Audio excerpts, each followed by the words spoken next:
Hi, I'm William Byrne. 31 years ago, I wrote, illustrated, and self-published a 24-page black and white comic book called Max Burger P.I.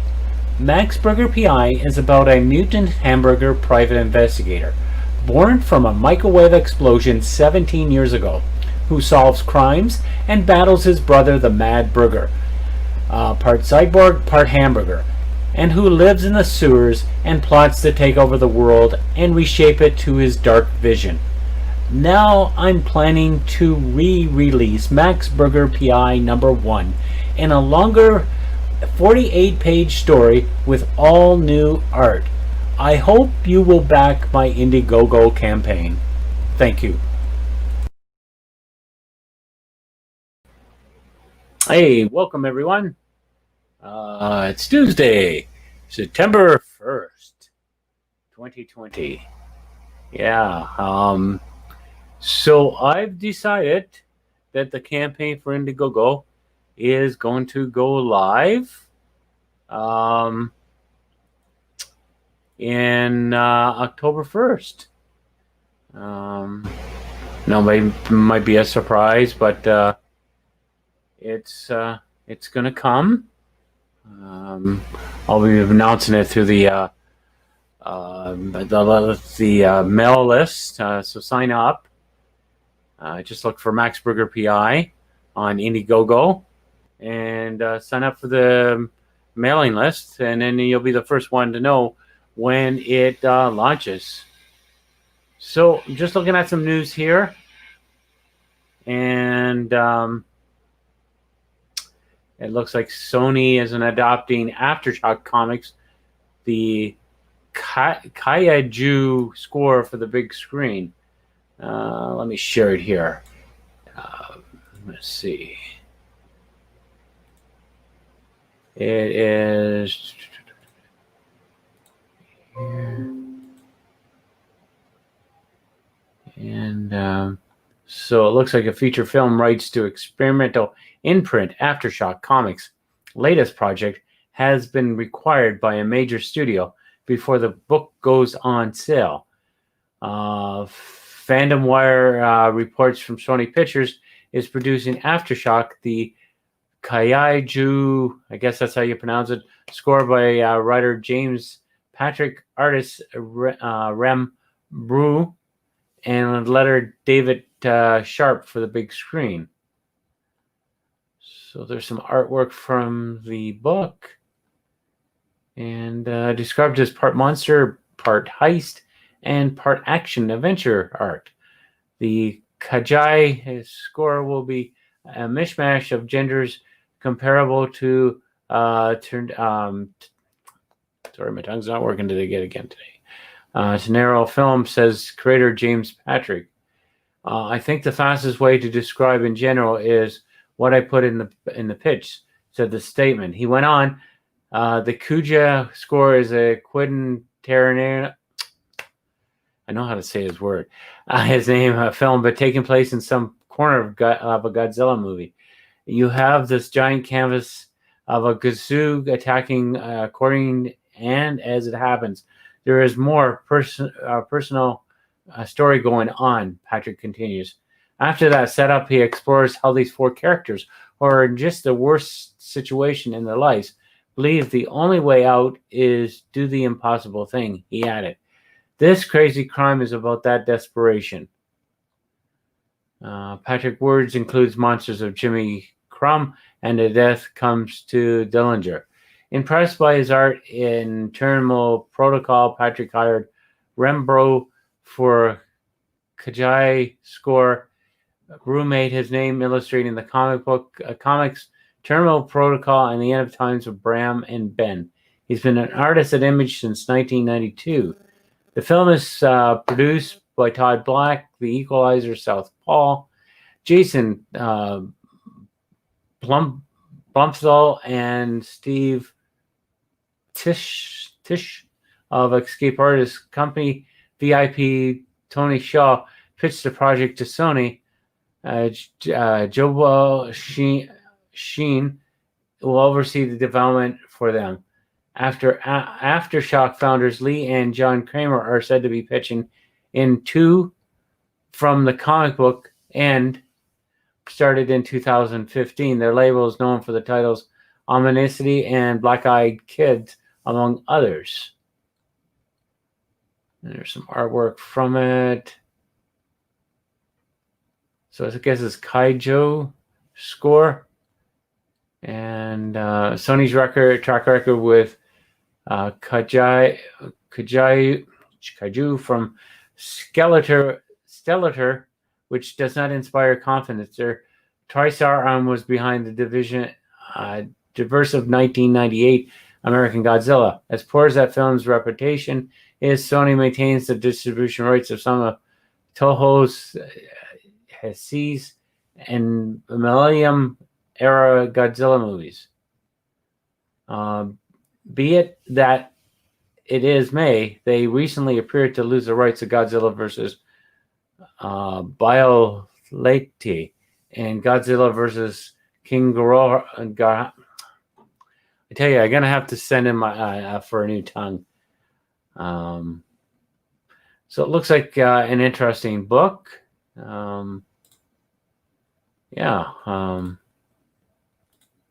the only thing I see here in news. Like I said, the news of my my Indiegogo is on its way. So just sign up for the mailing list, and then you'll be the first one. Hopefully, you'll be the first one to pledge. Like I always like going to Indiegogo campaigns and hoping to be the first one to pledge for that that book or whatever that's being offered. You know, I don't know if anybody's like that. Hey, he's from Spain. Welcome. Glad you're here watching. That's quite a distance. Probably a time difference too. As it's 4:18 where I'm broadcasting at the moment. I'm glad that, you know, we have I have a friend that liked it, Debbie Fraser. Yeah, thanks. Yeah, so we got got a ticker down at the bottom if you want to check out the eBay store. Pick up a copy of Max Burger #1, the original printing from 1989. The new one is going to be all new artwork. Originally, I did the book 24 pages, black and white on newsprint. It's going to be on better paper this time. Might even be in color, depending on the how many pledges I get and stuff like that. But who likes colored Sin City books? You know, Sin City was he had splashes of color in there, but this one will be fully black and white, unless with the goal I have, I have a perk in the campaign. So if you want to see it in color, all you have to do is we have to get it up to a certain amount. I might even do a black and white version. Just do it if the goal gets met for color, and then there'll be two versions: a black and white and a color version. So, yeah. So if you like mystery, this is what Max Burger is all about. He's mutant detective, and he's coming soon to Indiegogo. I am so excited to be finally releasing it.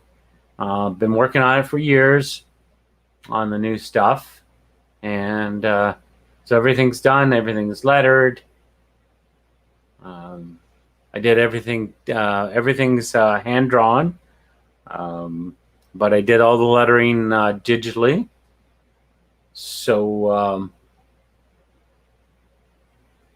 yeah, so that's what I did. Cover's already done, colored.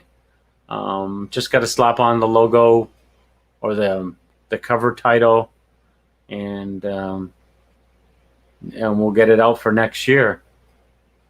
I'm sourcing around for some printers. Not sure where I'm going to go. I definitely did print it in Canada.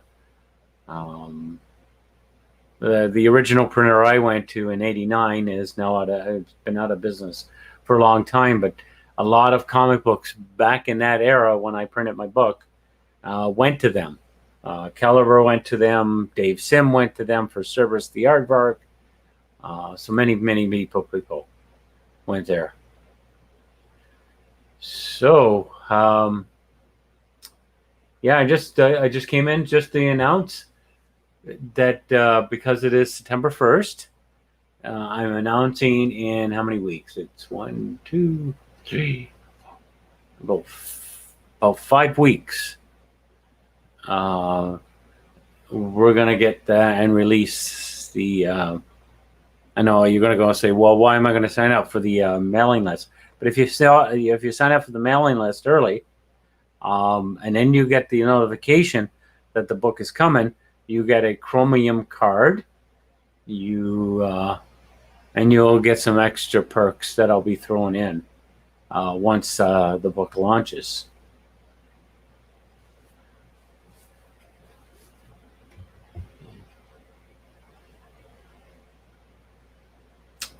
So let's see. There is some stuff going on in the movies for the Flash. It says here that it's a report that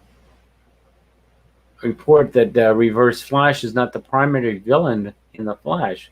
It is fairly certain that he's in it, but Reverse Flash is reportedly not the main villain in the Flash, starring Ezra Miller. This comes from Erotic Hollywood, and the insiders they spoke with no further details, such as who would take Eobard Thong's place, were offered.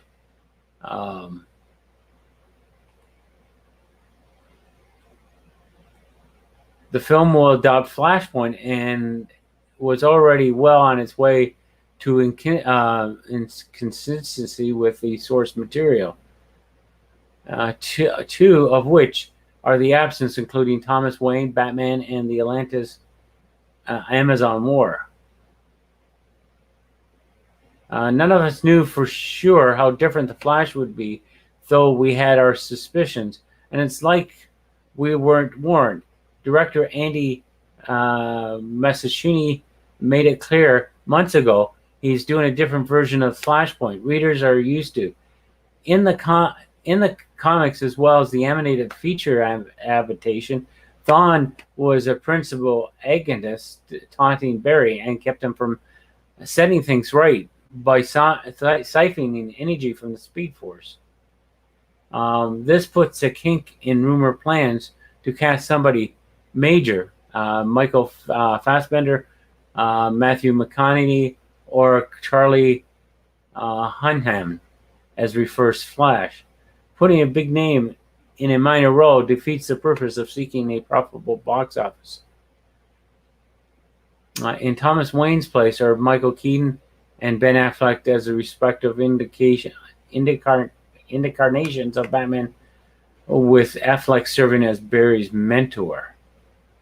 Massachuny explained their connections to Variety Fair when Affleck was announced. The interaction between Barry and Affleck's Wayne will bring an emotional level we haven't seen before, he begins. He added, it's Barry's story, but the characters are more realistic, more related than we think. The two bond over their mothers being murdered. Reverse Flash is Nora Allen's killer, but his Demon Ocean, heroic Hollywood suspect could take him out of the equation.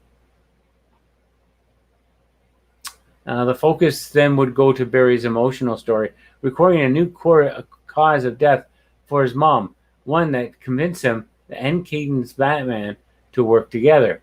On the plus side, this means one less speedster and one less clutter. Barry wouldn't have to face a villain who is a mirror of his abilities, as often the case in comic book movies. Reverse Flash could be set up as a villain down the line, sort of like how Grant Morrison and Ezra Miller script choose to introduce him as a nameless Wraith. Either way, in The Flash, Barry Allen is expected to travel through time to stop his mother's death, but smashes into another reality, that of Tim Burton's Batman films, and meets the alternative version of The Dark Knight. The Flash comes out June 3rd, 2022. So, yeah. Sounds like a movie to look for.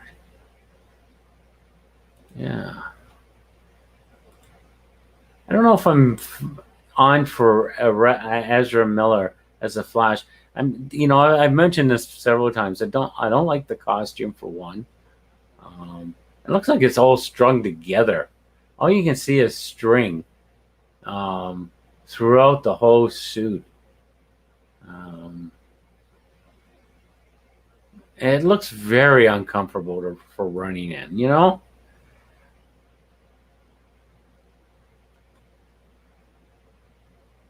Now they got pictures of somebody in a reverse Flash suit. And it doesn't look like a marionette like Ezra's version of the Flash. Actually, it looks a little bit better. It looks like maybe it's from a game or something they're using the image from,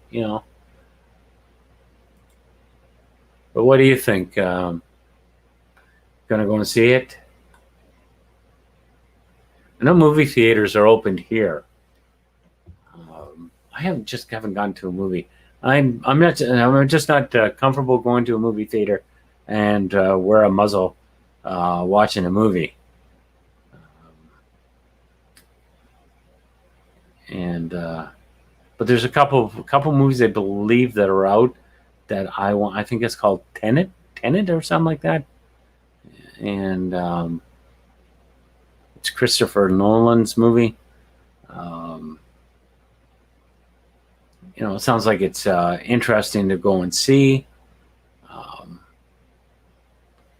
But right now, I just don't feel like going into the movie theater.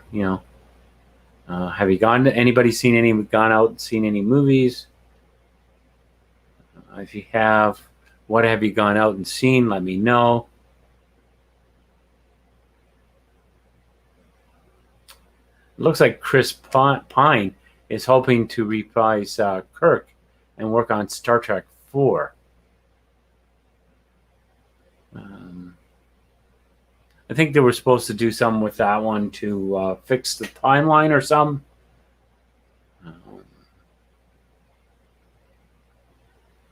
It wasn't too fun. The first movie I liked. The first Jar Jar directed movie I liked. Second one I couldn't get into. I think it was called Into Darkness, and I just couldn't get into that one. I think I've seen the third one. I don't know if I think I just seen the third one on video. I don't think I seen it in the theater, and it was okay. But I don't like the new Star Trek stuff. Either TV. I don't like Picard. I've came across a few times and mentioned that. So, but, there's some interesting stuff I want to talk about. I talked about this last night because I was so excited that I got this Cyberfrog. I love the chromium cover on this. And when you touch the actual paper, you can feel the rain coming down on Cyberfrog. So this will probably be something I'm going to be looking into for when I do. Trying to get the glare out of there. Sorry, I got my light from my drawing table is bouncing over here, but yeah, I'm thinking of going chromium for covers. I've got an idea for a chromium covers for the second one. Second one's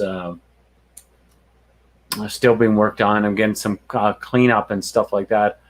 Well, the second one's already cleaned up and stuff.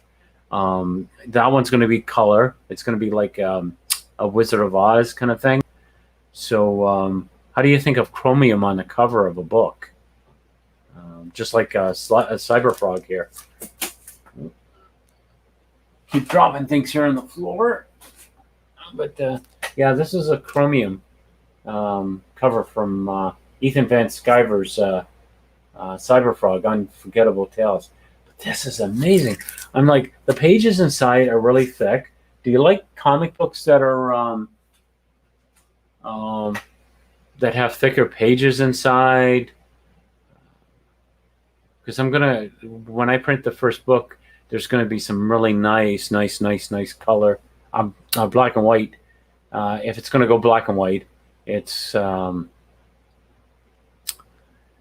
to be a nice stock. Same with the cover and stuff like that.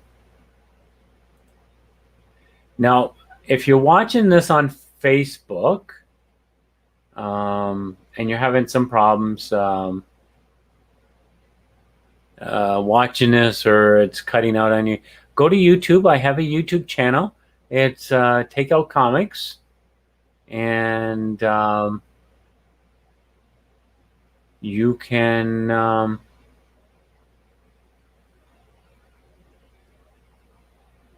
sign up there, you know, and that'll make it easier for me.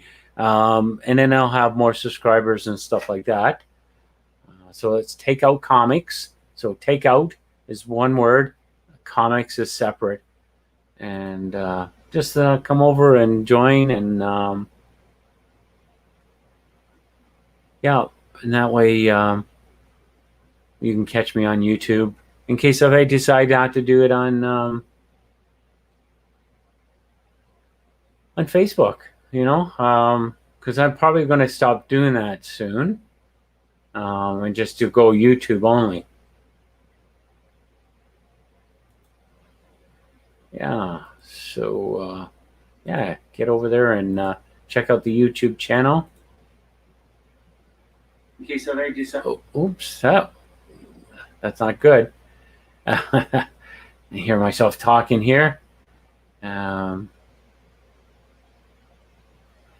So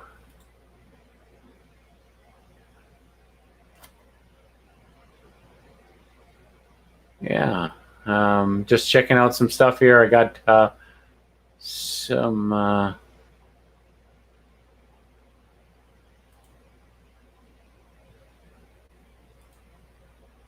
yeah, I get out of Facebook so I can talk to you guys. I see one person in here. Say hi. Let me know where you're from. I've got one person that was from Spain. Oh, I scared you off. Sorry. But if you're here watching, just say hi.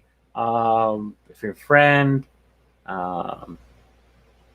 you know, it'd be great to hear from you if I haven't heard from you. Usually come in here on planned what I'm going to do and talk. But you're going to see more often again. I was coming on more often a few months ago, but I'm going to start coming in on a more of a daily schedule. You'll see me in the morning. So if you're not up early in the morning, but if you are an early person, you get to see me. And if you're too tired in the evening to come and watch me again, I'll be back on in the evening talking about something different or new and stuff like that. So yeah, we're going to get this going with the Indiegogo soon. I am really, really excited about launching it. You know, if you haven't heard, I did a comic book 31 years ago called Max Burger PI. It's a mutant hamburger private investigator. I printed 3,000 copies of the book in 1989. Now I'm coming back with the character. I did 2 issues. So I'm going to do a 4-issue mini-series on Indiegogo that you can find and have the great book in your hands. 24 pages. It originally was it's up to 48 now. So I am on the I am currently working on page 46 right now, and I'm gonna go back to it later, finish it off. But I'm gonna get up to. I might even get the book up to 52 pages. So it will have really nice slick paper, probably a chromium cover. We'll have snow coming down, and that will look kind of cool with the snow part of the chromium look to it. And so the second issue will have a sort of a chromium cover on it as well. So it's an underwater scene, so it will look cool with the blues and stuff like that. And I'll be probably doing some learning to do chromium, how to do chromium covers and stuff like that. So that'll be fun to do. It'll be something interesting. So tell me where you're from. Are you from Canada, US, over in Spain, like a friend of mine, Culturales? I'm sorry if I'm saying your name wrong. Who came in about 10 minutes ago. So just say hi if you got any you want to chat about. Anything. Have you read about Max Burger before? Have you seen any of my writings? Because I've got a whole bunch of books that I'm going to be coming out with. Got a superhero coming up with, which is exactly right behind me here.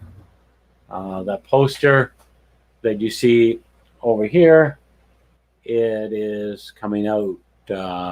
Hopefully, I'm going to try to get it out for next year. I got the artist working on the artwork. He's got the script. The script's been done for a while. I crafted it probably about 4 years. Well, I didn't craft it 4 years ago. It's been in the works for many, many years. But I kind of tightened it up a bit about 4 years ago. So that is coming. I've got a vampire story book. I want a comic book. I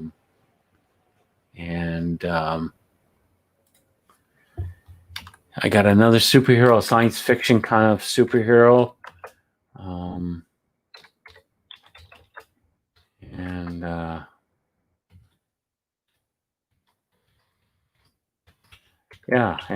What do I got? I got a kind of a futuristic kind of superhero that I'm working on. Well, I've got the story already written. Everything is already written. All I'm just looking for is to get Max Burger going, and I have a little bit of money that I can go out and pay some artists to come in and draw these stories. I actually like to do the graphic novel kind of format.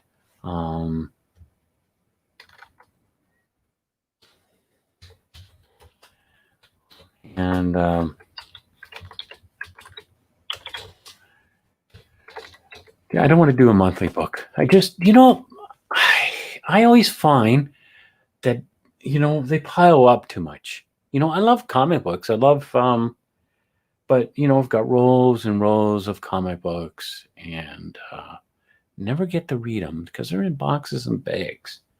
And I like doing graphic novels. They look better when they're on the shelf. Then you can grab the book. It could be an 80-page book, 120-page. Because the first one of the superhero I'm going to be releasing, the North Shield. after Max Berger is going to be, I think the page count is 80 pages. So we've got a graphic novel there. I've got the second one already written. That's 120 pages. I'm working on a third one. I'm not sure what the page count will be in this. Third one's going to be a time travel story. I've been always dying to do a time travel story.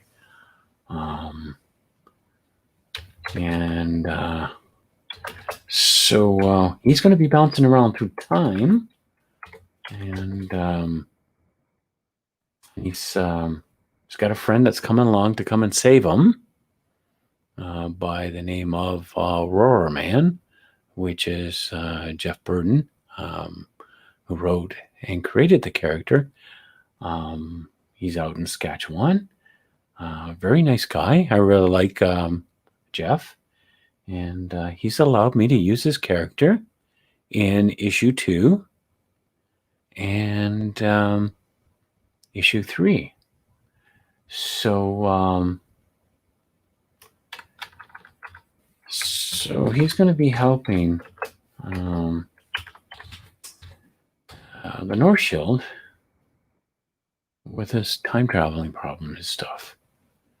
So that's quite excited about that. I think I wrote about I wrote a few paragraphs into the story, and I'm just kind of I'm not stuck. I don't have I don't believe in writer's block, but I got to do some more research on the time period that my character goes to.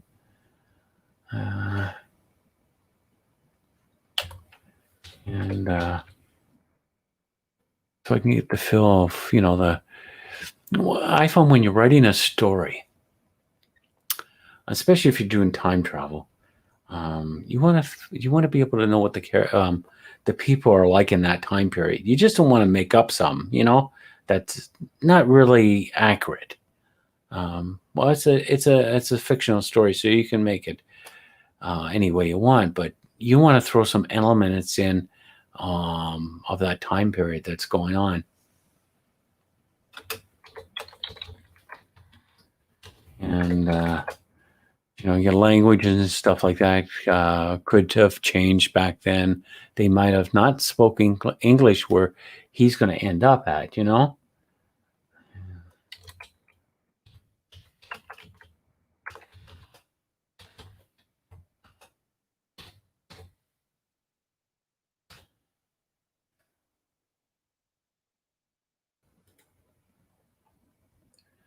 So yeah.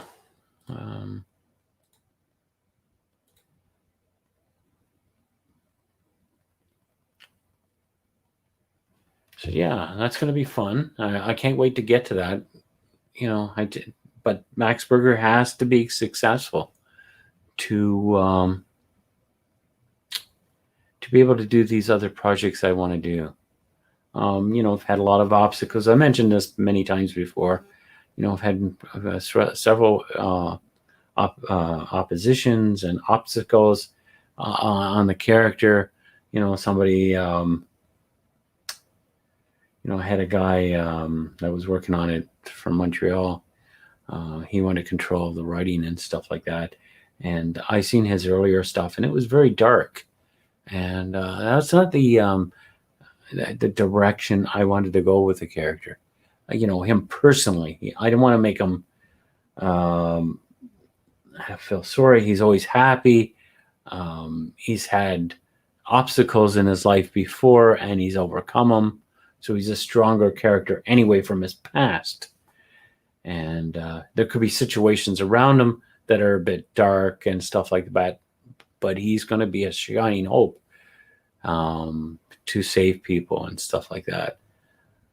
He's going to be a very humorous, very well in shape person, even before he gets his powers. So the way I set it up, that he could have been a superhero before he gets his powers.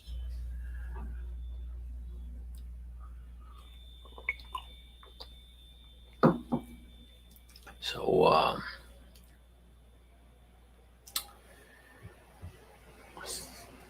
so we're going to get into that. I'm working on some different ways of writing my scripts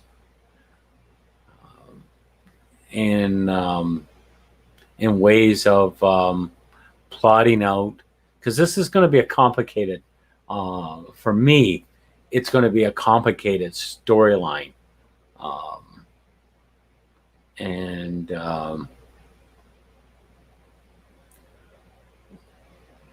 so I'm setting up a way so I can keep track of his progress throughout the story. Um, Usually, I write like a plot form of the story, then I come back and I reformat it into a movie script format. And then I add dialogue and stuff like that as I go through. I put a little dialogue in the in the um, in the plot part. It's a Marvel plot uh, process that I do my writing, and then I go, like I said, I go through and I restructure it to make it look like a movie script. And so this one's going to I'm just going to be working out some stuff. I'm planning on getting a whiteboard so I can put the timelines and stuff like that. Hopefully, it will keep maybe my flow period. I know a lot of movies, Hollywood movies, are not accurate, but it will give me the kind of the right direction to go in. And once the libraries and stuff open up, I'll probably go into libraries and do some research there. Don't want to get too much stuff from the internet. The only thing I get from the internet, if I'm drawing, is references. Don't get any of that. I don't know, like the stuff I was looking for, the internet I couldn't find on the time period. So, the time period I'm going is probably they probably don't have any recorded images from that time, like drawings and stuff like that, or paintings or something like that. So, yeah, I don't know what else I can talk about. I'm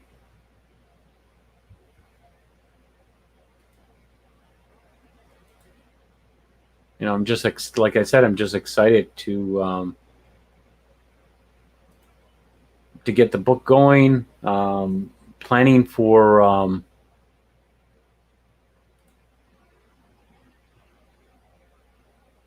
planning for what kind of paper I want to print on, because I'm excited to put it on some really, really, really,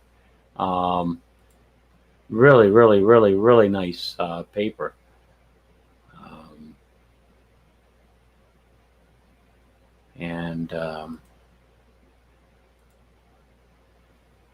And see where it goes, because a black and white book on really nice paper, and then maybe you might be lucky and we'll reach the goal for Max Burger #1, or pass the goal, and everything will be in color. There'll be a black and white version. The book was always intended to be black and white, never, not really color. And when I came up with the book, it was long before Frank Miller did Sin City. So, yeah.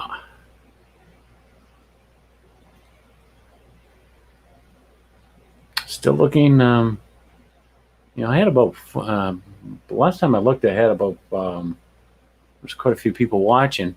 I don't know if it's your connection or I'm just putting you to sleep. You can put it in the comments and we can chat.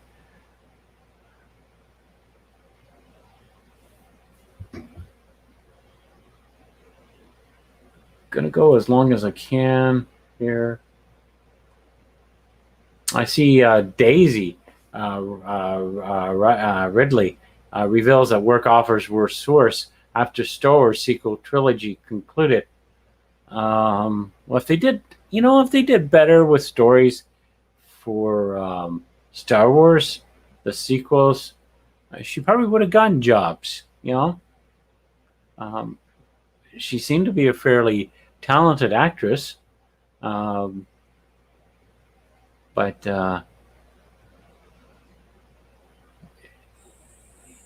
it could be that people just didn't with the not the scripts that challenged her, or some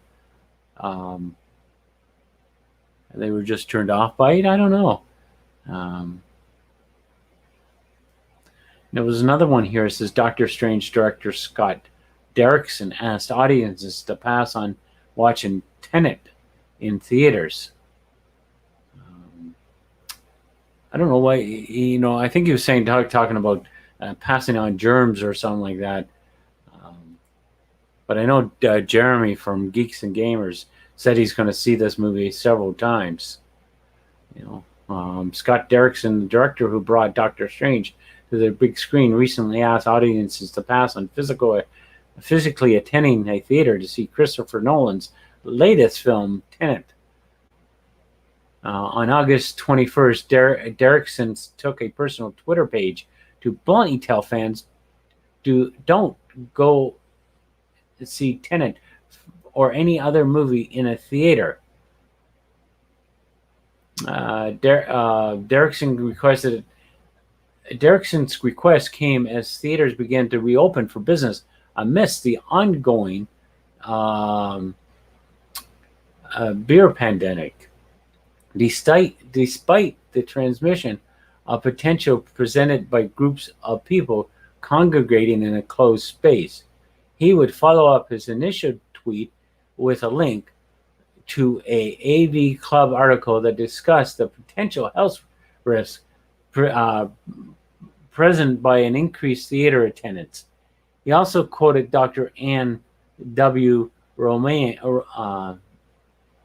Rimolen, who said, short of renting out an entire theater, which is obviously not an option for most of us, there is no scenario in which going to a movie theater is a good idea.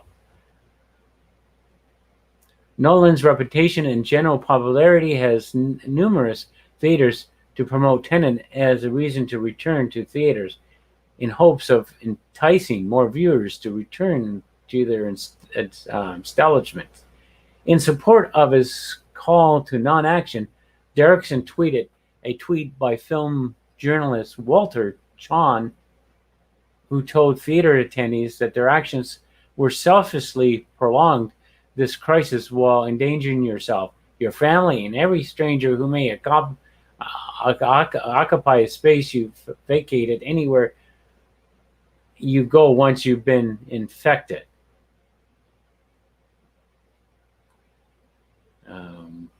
The tweet is quite interesting, coming from the director.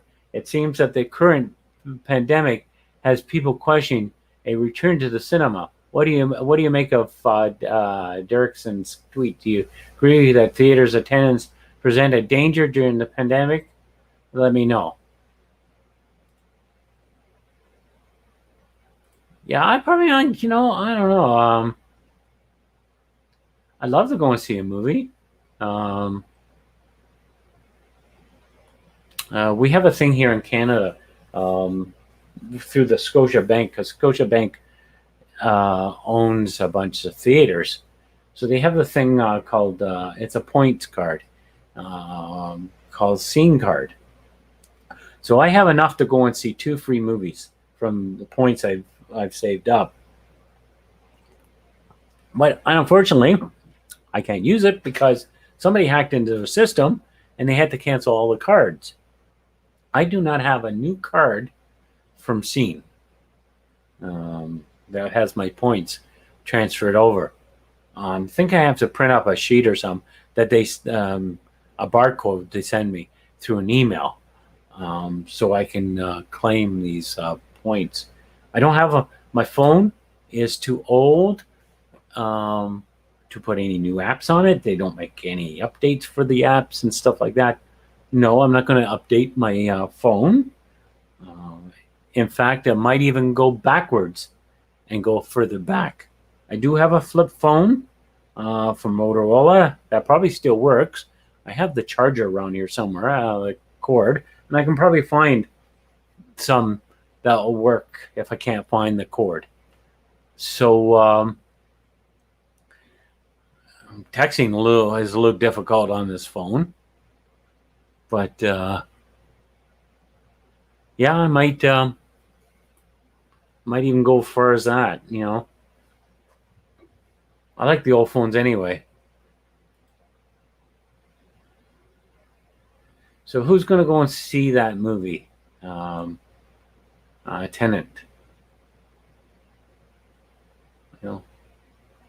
Doctor Strange wasn't really that great. It was okay. It wasn't great. Now I am excited that I'm trying to think of his name now. He directed the Spider-Man trilogy movies originally with Tobey Maguire, and yeah, he's going to be directing Doctor Strange, and so I think they're going to make Doctor Strange a little bit more scarier. That's what I heard. Yeah, let's see, gives my brain a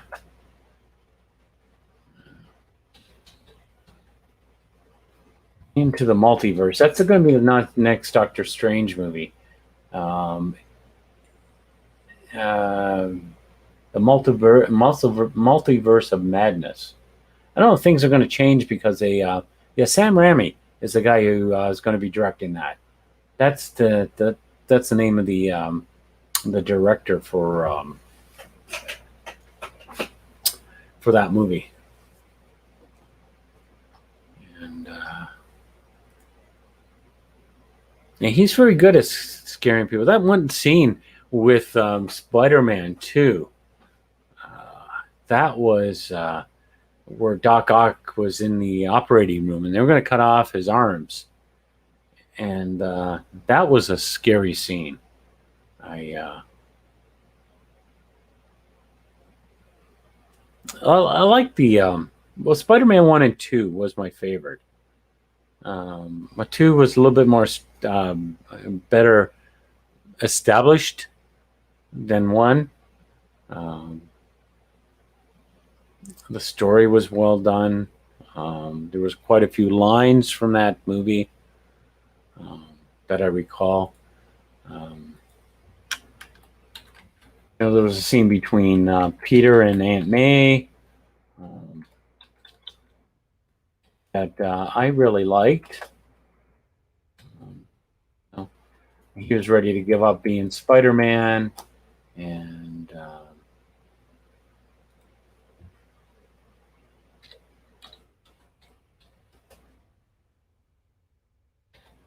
Aunt May came and talked to him.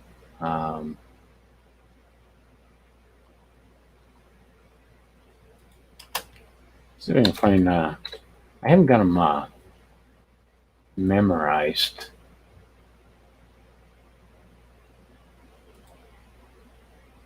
There was 10 memorable quotes from Sam Raimi's Spider-Man trilogy. I'm just looking up here. I don't know if this one doesn't do anything for me, but for me, like, this is the quote: "For me, the choice to lead an ordinary life is no longer an option."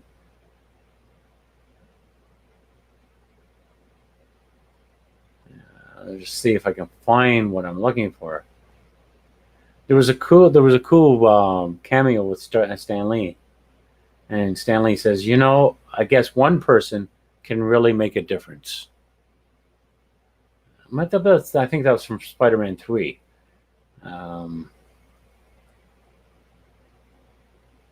The Go Web Fly from the first movie. That was kind of funny. Go web. He was trying to activate his webbing, and he thought speaking to it would make it go. I wonder if he would have been good. Would have directed a good Shazam movie. The guy that did it was pretty good. Yeah, this is the one I like. This is the one I like. Too few characters out there flying around like that, saving old girls like me. And Lord knows, kids like Henry need a hero. Courageous, self sacrificing people, setting an example for all of us. Everyone loves a hero. People line up for them, cheer them, scream their names, and years later, they'll tell how they stood in the rain for hours just to get the glimpse of the one who taught them how to hold on a second longer. I believe there's a hero in all of us that keeps us honest, gives us strength, makes us noble, and finally allows us to die with pride. Even though sometimes we have to be sturdy and give up the thing that we want the most, even our dreams. That was a beautiful quote from Aunt May. That was, they were going, she was selling some stuff in a backyard. And Peter came by and asked for his comic book. And she said, "Oh, those foolish things, I threw them out." Sounds like any mother would do, And I know my mother would. Yeah, I like that. I really like that quote. And Alfred Mola as Dr. Octopus. He was well done as I liked him as Dr. Octopus. The only thing is I didn't like the death part. It was too bad they didn't kind of didn't show the body or something floating, But and I was hoping he'd come back for a sequel or something,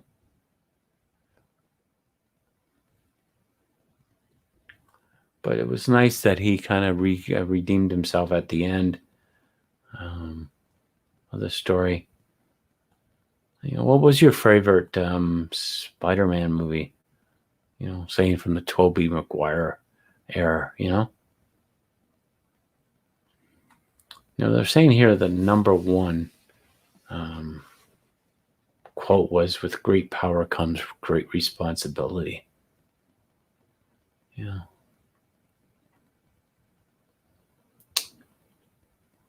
And it says here, Tom Holland has vowed never to utter those words in any of his movies as Spider-Man because they were immortalized by Tobey Maguire in Sam Raimi's trilogy.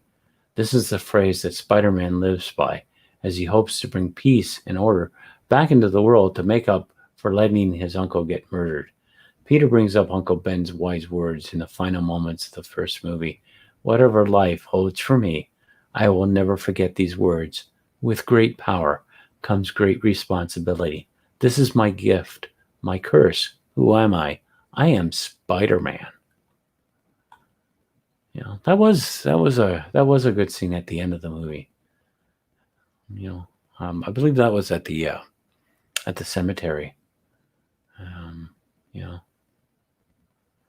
And the number 2 one here was "No matter what I do, no matter how I try, how hard I try, the ones I love will always be the ones who pay." This pretty much sums up the internal struggle that Spider-Man goes through. He doesn't want to get too close to people like Mary Jane or Aunt May or Harry because he knows that his double life as a superhero, they'll be the ones that will suffer. This goes back to the beginning when his eye for eye attitude got his uncle killed. There was some stuff in that movie I didn't, I didn't like the whole. There were some parts I didn't like. Him getting his money from the wrestler guy and he didn't have a mask on.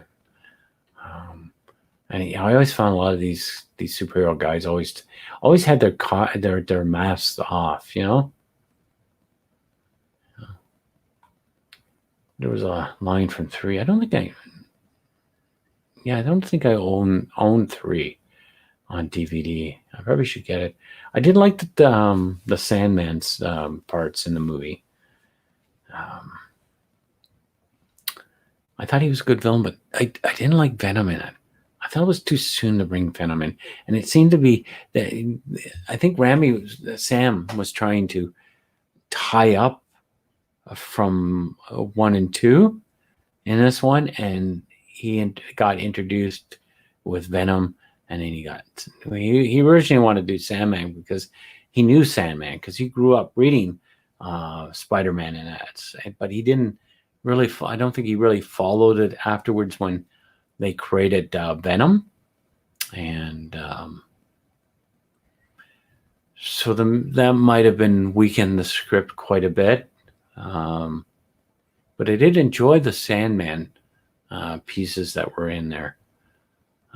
Maybe because I was a fan of, like I read, when Todd was doing Venom, I was reading Marvel Comics then.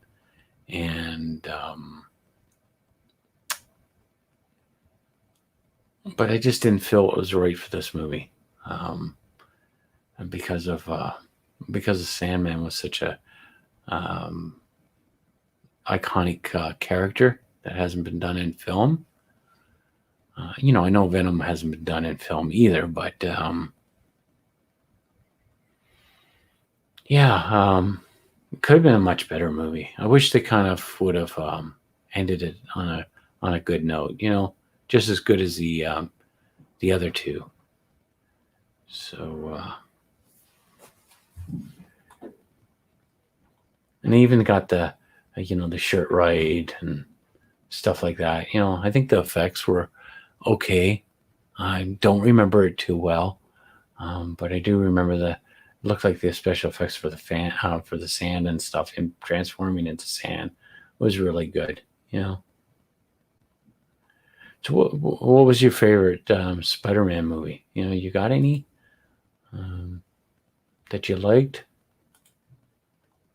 But yeah, number 6 here. I believe there's a hero in all of us. That's my favorite. I just love watching that part. I might even like sometimes jump to DVD to go to that part. So have that on. Have those 2 on DVDs. But the Goblin I wasn't too fussy about the Goblin costume in the first movie.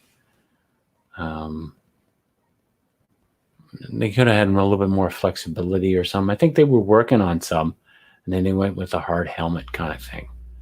It just didn't look like the character. The glider kind of looked like it in the comic book. It did have a lot of smoke because I remember some critics was talking about you could follow the Goblin for miles because of the smoke trail that he left behind on his glider. But they were saying here that number 9 for quotes for this Spider-Man movie for number 1 was in the first movie, right after he talks down to Peter Parker, he's attacked by the Green Goblin. When Peter returns as Spider-Man to save him, he's able to talk down to Jameson from behind his mask. He stills his mouth shut with a web and says, "Hey, kiddo, let Mom and Dad talk for a minute, will ya?" I always found that Tobey Maguire, he didn't do a lot of joking in this movie. And the jokes that he did tell seemed to be a bit strained. I'm not sure if that's the right word for it. I don't know if you thought that too. So,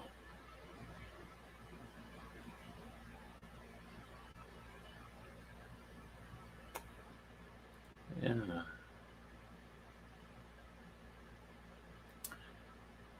Yeah, so you're going to see me come on more often. Been on here for about an hour. I pay quite a bit for this software. So I'm going to start. You're going to see me start coming on here on a regular basis. If you're a fan, I'm on YouTube. I'm going to try to. I'm going to really work hard to come in more often. So you're going to see my handsome face on a daily basis now again, and I'm going to try to go longer into these YouTubes chats. You guys can always leave comments in the comment section over here. Let me know what you want to talk about. Maybe I'll start wearing wigs like Ethan Van Sciver. Well, Ethan took quite a few quite a few years. A lot of people take up quite a few years, so I'm not expecting to become a YouTube celebrity. I'm just here to let you know about my book. If you want to talk about comic books, let me know. I've been reading comic books since I was 7 or younger than that. So I love comic books. I love reading them. And I got into drawing them. Writing, writing is my passion. So with this, everything that's going on is kind of pushed me a little further to go and do this.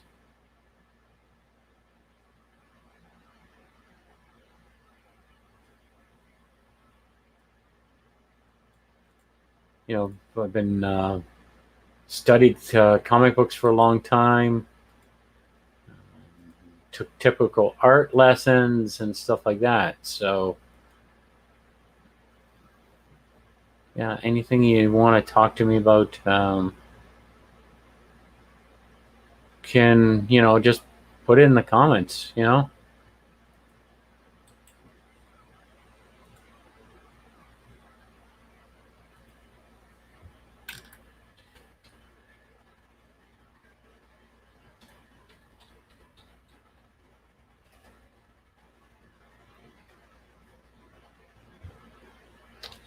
So, yeah, I've got lots of comic books I've got in boxes. A lot of them I lost in the floods. It's really sad when you got to see your cherished comic books get wet from a flood or something like that,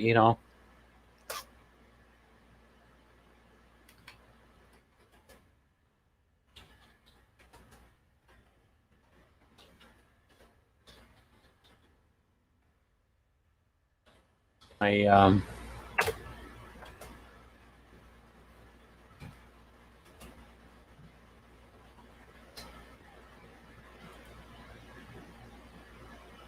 usually when I do a Max Brugger book, I was talking about earlier about scripts and stuff, because I'm working with somebody else to do a comic book. I worked with several people on this particular comic book character, and but I usually work with a plot, and then I work it around, make it into like a movie script, and then give it to the artist. Well, with my own stuff, my own Max Brugger stuff, the only thing I write, I draw in a sketchbook. I'll put my layouts, and that's my story. I'll see the story in my head, and I'll just illustrate it that way.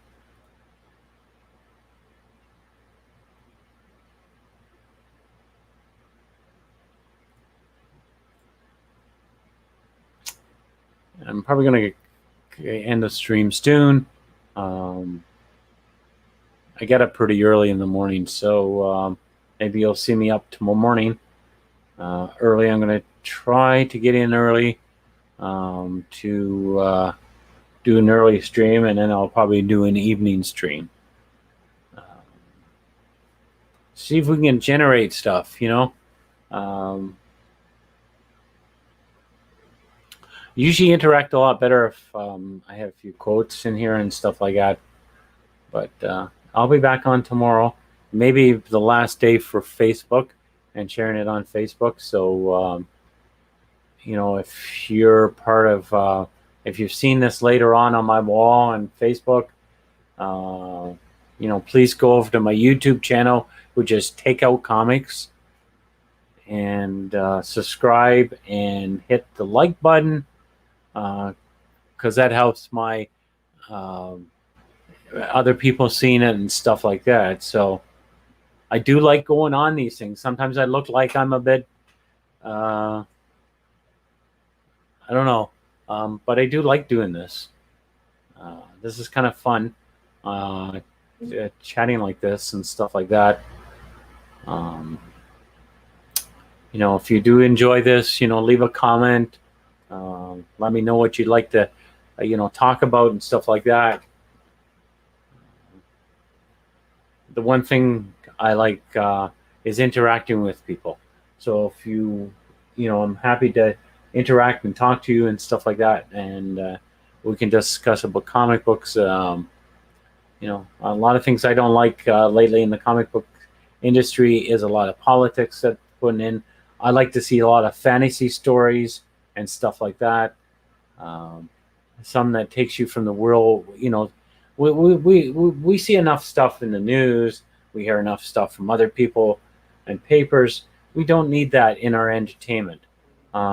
We need a place to get away from it and de-stress by reading comic books and stuff, and movies and stuff like that. So anyway, I'm going to take off. Everybody have an awesome afternoon, morning, whatever you're watching this. And we'll talk to everybody tomorrow. Okay? Take care. Bye-bye.